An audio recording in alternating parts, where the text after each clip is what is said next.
Hallo und herzlich willkommen zu unserem zweiten Video der Reihe Jobstress AD. Heute geht es um die drei größten Fehler im Umgang mit Stress und wie du sie abstellen kannst.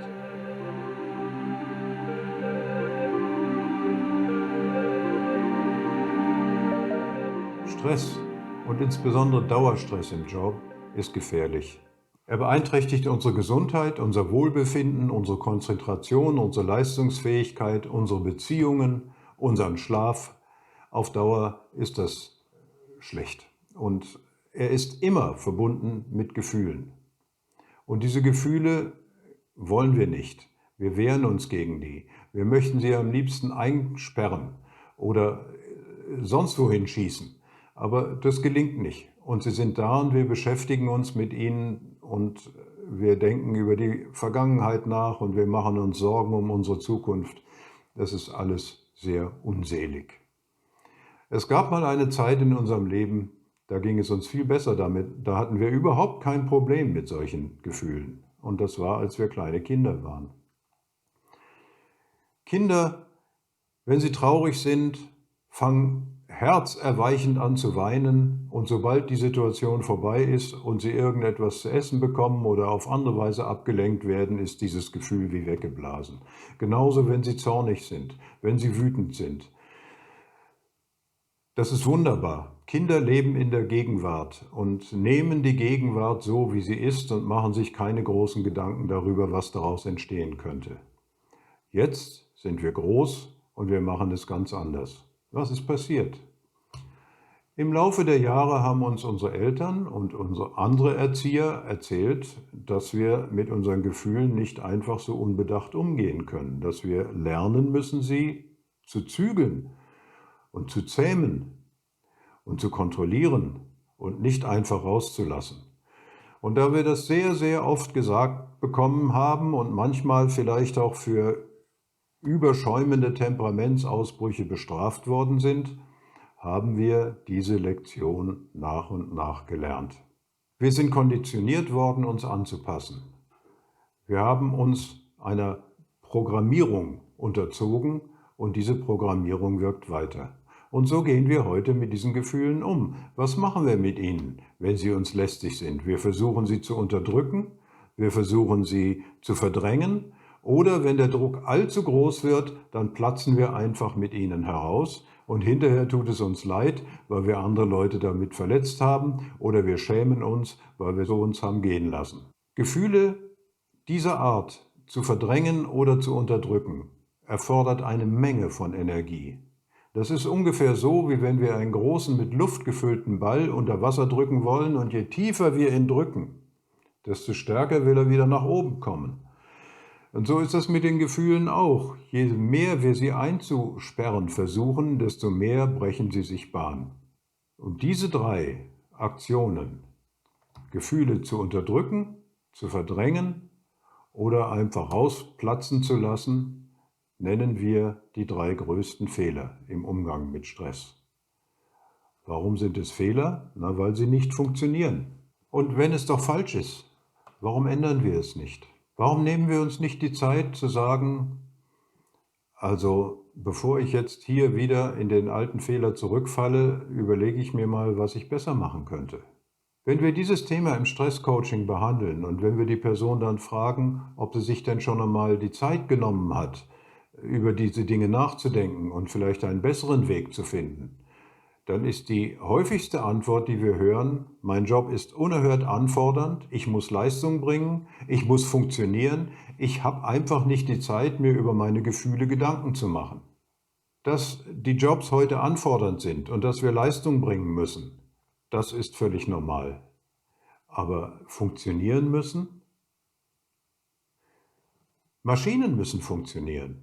Dazu sind sie gebaut worden.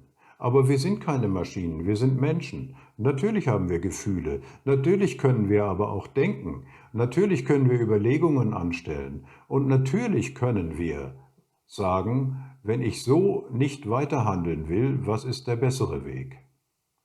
Und genau das tun wir im Coaching. Wenn jemand uns von einem großen Stress erzählt, fragen wir ihn, Was ist das zentrale Gefühl dabei, das du empfindest? Und oft wird das dann mehr oder weniger ausführlich beschrieben. Wir hören uns das eine Weile an und dann sagen wir, ja, haben wir verstanden. Jetzt fühl mal dieses Gefühl. Orte es mal. Wo ist es? Wo spürst du es? Gefühle sitzen im Körper. Und wo im Körper sitzt dieses Gefühl? Versuch es mal genau zu spüren. Schau es dir einfach an, versuche es nicht wegzudrängen, akzeptiere es so, wie es ist und spüre es einfach und sieh, was passiert. Das ist ungefähr so, wie wenn wir vor einem offenen Kamin sitzen, in dem das Feuer lodert, das Holz knistert, die Funken fliegen, wir sitzen aber in sicherer Entfernung und die Funken können uns nicht erreichen und wir schauen uns das einfach gelassen an. Genauso gehen wir mit diesem Gefühl um.